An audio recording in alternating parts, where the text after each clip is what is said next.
Maswerteng gabi po mga ka-STL. Narito na po ang resulta ng STL Bataan para sa araw na to, 3rd draw, September 24, 2025. Araw ng Miyerkules. Naway ang mga natayan nyo po mga numero kanina ay manalo nawa ngayong gabing ito, 8 PM. Kaya't kunin nyo na po ang inyong mga ticket. Narito na po ang resulta. Ang mga numerong nanalo sa STL Bataan ngayong gabing ito, September 24, 2025. 8 PM, third draw result, 4 at 21 in exact order.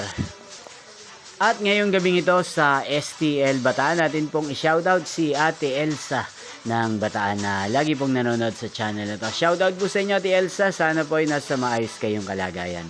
Inyo pong napanood ang resulta ng STL Bataan sa channel na to, Roderick Hernandez TV. Magkita-kita pong muli tayo bukas ng alas 11 ng umaga dito po sa channel na to. Thank you for watching.